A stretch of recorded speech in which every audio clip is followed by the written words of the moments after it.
नमस्कार, मी अँकर आरजे अजिंक्य RRC news मध्ये तुम्हा सर्वांचं स्वागत करतो. हवाई चप्पल घालणाराही विमानात दिसेल या पंतप्रधानाच्या विधानाची आठवण करून देत आज विमानतळांची स्थिती रेल्वे स्टेशन आणि बस अड्ड्यांपेक्षा वाईट झाल्याचे नमूद आहे.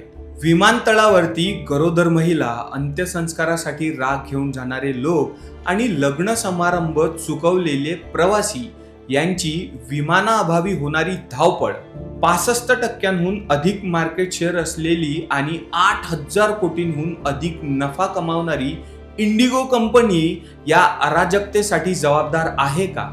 कंपनीने 5 दिवसांत सरकारला ब्लॅकमेल केले आहे का?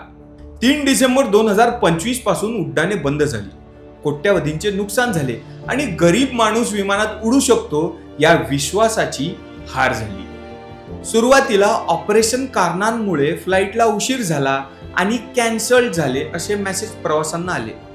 देशभरातील शेकडो उड्डाणे रद्द झाली, ज्यामुळे तिकिटांचे दर हे 400 पटीने वाढले.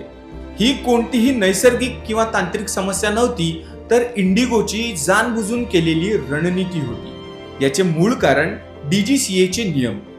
जुलै 2025 मध्ये DGCA ने पायलट सुरक्षेच्या दृष्टीने नवीन नियम लागू केले. यात 48 तास अनिवार्य विश्रांती, रात्रीची ड्युटी कमी करणे इत्यादी तरतुदी होत्या. इतर एअरलाइन्सने पायलट भरले, पण इंडिगोने काही केले नाही. इंडिगोचा व्यवसाय मॉडेल हे कमी कर्मचाऱ्यांकडून जास्त काम करून घेण्यावर आधारित आहे. आम्हाला भेटलेल्या माहितीनुसार अकासा एअरकडे एका विमानामागे 26 पायलट आहेत, तर इंडिगोकडे फक्त 13 पायलट आहेत. कमी कर्मचाऱ्यांमुळे इंडिगोला नवीन नियम पाळणे शक्य नव्हते. नियमांमुळे होणारे नुकसान टाळण्यासाठी इंडिगोने नोव्हेंबर पासूनच फ्लाईट रद्द करण्यास सुरुवात केली आणि पीक सीझन मध्ये सामूहिक फ्लाईट रद्द करून सरकारवर दबाव आणला.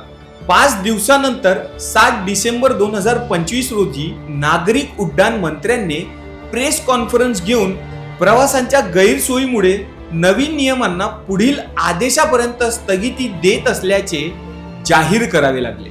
एका खासगी कंपनीने ब्लॅकमेल करून सरकारला झुकवले. ही इंडिगोची नव्हे, तर भारतीय व्यवस्थेची आणि नया भारत या स्वप्नाची हार आहे. प्रवाशांना कोणताही ठोस मोबदला नाही, फक्त आम्हाला खेद आहे. देशात 68% मार्केट शेअर असल्यास तुम्ही सरकारपेक्षाही मोठे ठरता आणि देश प्रवाशांना बंधक बनवू शकता, असा गंभीर निष्कर्ष या घटनेतून घेता येऊ शकतो.